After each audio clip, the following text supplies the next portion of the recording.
IPL का match देख रहे हो, मजा आ रहा है, तुम्हारी टीम मारे जा रही, हिट पे हिट किए जा रही, तुम्हें चाय की जरूरत नहीं है, तुम्हें कॉफी की जरूरत नहीं है, तुम्हें सिगरेट की जरूरत नहीं, तुम्हारा मन ये नहीं कहता कि यार थोड़ा सा फ्रेश हो ले, नहीं, पर डूबे हो, 4 घंटे बाद ही टीवी छोड़ोगे। लेकिन पढ़ने बैठे तो आधे घंटे बाद मन कहता है कि थोड़ा सा फ्रेश हो ले। आज का जो व्यक्ति है मन से कमजोर, मन पर काम ही नहीं किया, गुस्सा ये सब इतना ज्यादा है, उसकी वजह यह है मन पर काम ही नहीं किया। अब बड़े सारे लोग द्वंद्व में पड़ जाते हैं, मैं उस पर चर्चा करूंगा द्वंद्व में पड़ते क्यों हैं और कृष्ण सबसे विशेष क्यों है। बड़े सारे युवा जो तैयारी कर रहे हैं, पढ़ रहे हैं, विशेषकर मैं उनकी चर्चा कर रहा हूं। जिस व्यक्ति को यह बात समझ में आ गई कि जीवन का पर्यायवाची है संघर्ष, और जिस चीज का आप मजा लेने लगोगे फिर उसमें कोई हरा ही नहीं सकता, और जिस चीज से आप जितना भागोगे वो उतना परेशान करेगा।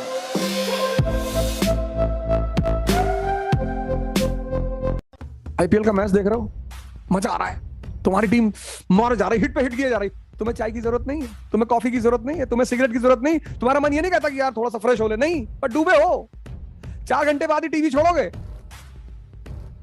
लेकिन पढ़ने बैठे तो आधे घंटे बाद मन कहता है कि थोड़ा सा फ्रेश हो ले।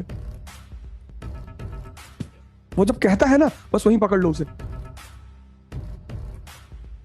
और उसको बोलो कि अभी 20 कप चाय पिएंगे, 20, 1 घंटे पढ़ेंगे, छोटे छोटे नहीं है, छोटे छोटे टारगेट बनाओ, ये उस समय 6 घंटे पढ़ेंगे, बोलो 1 घंटे पढ़ेंगे, फिर 20 कप चाय पिएंगे, 50 कप कॉफी पिएंगे, शांत हो जाएगा, 1 घंटे वेट करेगा, फिर तुम्हें 1 घंटे बाद नॉक करेगा, भाई साहब भैया आपने कहा था 20 कप चाय पीने के लिए, क्या तो 1 घंटे और। इसको बोलते हैं सूडोथेरेपी। और दूसरा चीज है योग। हिंदुस्तान के युवाओं से मेरी एक अपील है, ध्यान और योग के रास्ते पर आए, आज से शुरू करें, आज अभी इस सेशन के बाद 5 मिनट के लिए बैठ जाएं आंख बंद करके। अब जिस दिन आप 1 घंटे आंख बंद करके बैठने लगेंगे, दावा है मेरा, आपकी 70% जीवन की चुनौतियां खत्म हो जाएंगी। आदमी आंख खोलकर 40 घंटे बैठ सकता है, आंख बंद करके 5 मिनट नहीं बैठ सकता। अब बड़े सारे लोग द्वंद्व में पड़ जाते हैं, मैं उस पर चर्चा करूंगा द्वंद्व में पड़ते क्यों हैं और कृष्ण सबसे विशेष क्यों है। अब बड़े सारे लोग द्वंद्व में पड़ जाते हैं कि मानवता बुरी चीज है या मानवता अच्छी चीज है। पहले यह तो पता कर लो कि मानवता का मतलब क्या है। आपका पड़ोसी बीमार है, आप उसे हॉस्पिटल पहुंचा दीजिए, यह मानवता है। बड़े सारे युवा जो तैयारी कर रहे हैं, पढ़ रहे हैं, विशेषकर मैं उनकी चर्चा कर रहा हूं। आपका रूम पार्टनर बीमार है, आप उसे हॉस्पिटल पहुंचा दीजिए, आप उसकी यथास्थिति मदद करिए, ठीक करा के घर लाइए, यह मानवता है। आपके रूम पार्टनर के गांव में झगड़ा हुआ है, उस कहानी को सुनकर आप क्या करेंगे। क्या लाइन लिखी है पेज नंबर 6 पे, दया बिनु संत कसाई और दया करी तो आफत आई। ये सूत्र है, मैंने कहा ना, वो चरवाहा से भगवान बनने तक का सूत्र सरलतम किताबों में से एक है। मान्यता करिए, बेवकूफी मत करिए। आपके रूम पार्टनर के चाचा और पापा में झगड़ा हो गया है और वो आपको पूरी कहानी सुना रहा है और आप बैठ के सुन रहे हैं कि वो दुखी है बेचारा।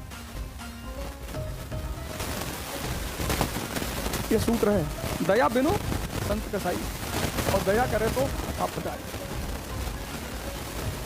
ऐसे 224 पेज नंबर, बड़े सारे एग्जाम्पल मैंने टिक कर रखे थे कि कृष्ण जन्माष्टमी के दिन मैं उन पर चर्चा करूंगा, लेकिन बहुत ज्यादा एग्जाम्पल पे मैं नहीं जाऊंगा।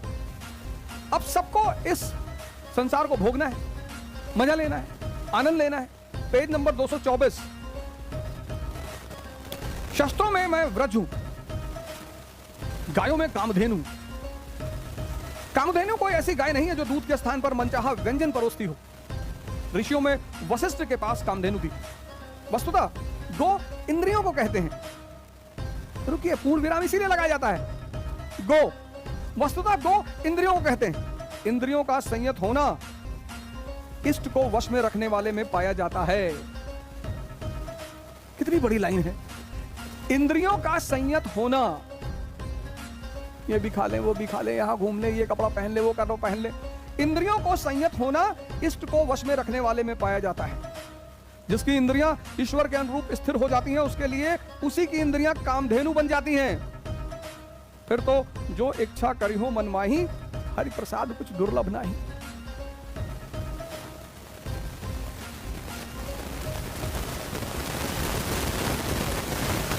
फॉर्मूला, इंद्रियां संयमित कैसे होंगी, उसका क्या तरीका है, उन सारे सूत्रों पर, उन सारे फॉर्मूलों पर इस किताब में सबसे सरलतम ढंग से चर्चा की गई है। सारी किताबों में चर्चा की गई है, बहुत सारी किताबों में। गीता एकमात्र किताब नहीं है, बाइबल भी है, आदि ग्रंथ भी है, कुरान भी है, रामायण रामचरितमानस भी है, बड़ी सारी किताबों में चर्चा की गई है। लेकिन जिनको गीता पढ़ने का मन है, जिनको लगता है कहीं ना कहीं जिंदगी उलझी हुई है, उनके लिए यह सरलतम किताब है।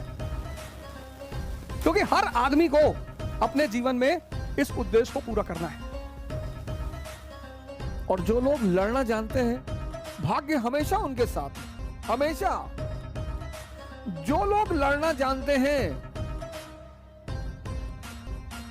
भाग्य सदैव उनके साथ है, हमेशा। क्योंकि कभी ना कभी उसे भी तो शर्म आएगी। और संघर्ष, जिस व्यक्ति को यह बात समझ में आ गई कि जीवन का पर्यायवाची है संघर्ष, बस इतना ही समझना है। और संघर्ष से रोना नहीं है, बिल्कुल रोना नहीं है। जिस भी मनुष्य को यह बात समझ में आ गई कि जीवन का पर्यायवाची है संघर्ष, और इसका मजा लेना है, उसको ना तो भाग्य हरा सकता है और ना ही भगवान हरा सकते हैं। हरा ही नहीं सकता कोई। जिस चीज का आप मजा लेने लगोगे ना, जिस भी चीज का, उसमें आपको कोई हरा नहीं सकता। राजपूत राजस्थान के,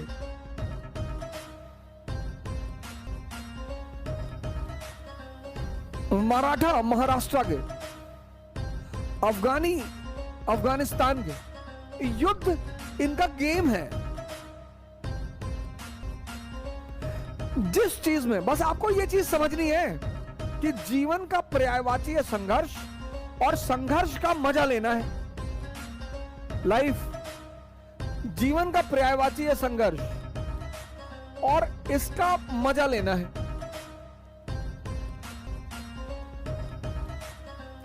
और जिस चीज का आप मजा लेने लगोगे, फिर उसमें कोई हरा ही नहीं सकता आपको। और जिस चीज से आप जितना भागोगे, वो उतना परेशान करेगी। राजपूत, एग्जाम्पल दिया मैंने आपको, राजपूत राजस्थान के। राजस्थान क्या है? मरुस्थल। 10-10 किलोमीटर से स्त्रियां पानी लेकर आ रही हैं,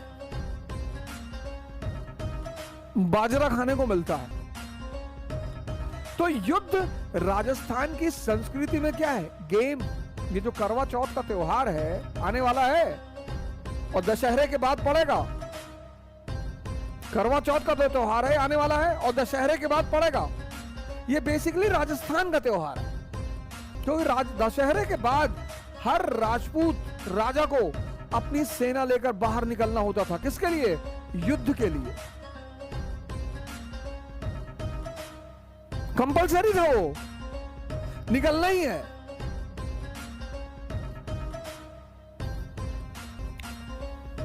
तो वहां की स्त्रियां अपने पुरुषों की लंबी उम्र के लिए करवा चौथ का व्रत रखती थी। बाद में ये नेशनल फेस्टिवल बन गया। वो मूवी आई थी DDLJ, उससे ये नेशनल फेस्टिवल बन गया। कोई बात नहीं, हर अच्छी चीज का विस्तार होना ही चाहिए, उसमें कोई विरोध करने की जरूरत नहीं है। तो राजपूत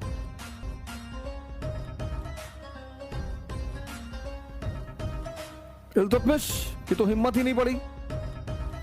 रजिया अंदर गई, थोड़ा सा रणथंभौर के राजा को हराया, वो उसकी उपलब्धि रही। बलबन गया ही नहीं।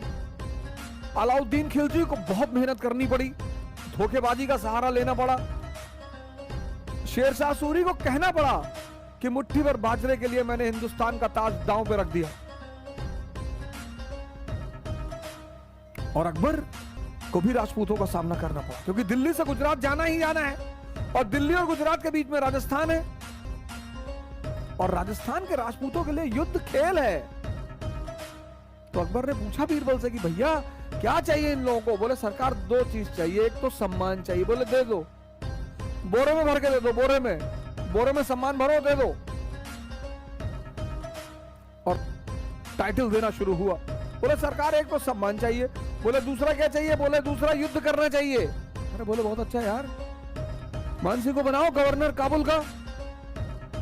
ये आज अमेरिकी फौजें भाग गई काबुल से। यहां के राजपूतों ने बहुत पंगा लिया सर, क्योंकि अफगानियों का भी खेल है युद्ध करना और राजपूतों का भी खेल है युद्ध करना। संघर्ष को तुम खेल बना लो, यही ऑप्शन है, और कोई ऑप्शन ही नहीं है। मोटिवेशन क्लास ले लें, सरकारी नौकरी पा जाए तो संघर्ष खत्म हो जाएगा? कभी नहीं होगा सर। वो पर्यायवाची है। जब राम के जीवन से नहीं खत्म हुआ, कृष्ण के जीवन से नहीं खत्म हुआ, मोहम्मद के जीवन से नहीं खत्म हुआ, जीसस के जीवन से नहीं खत्म हुआ, तो हमारे जीवन से खत्म हो जाएगा? कभी नहीं होगा।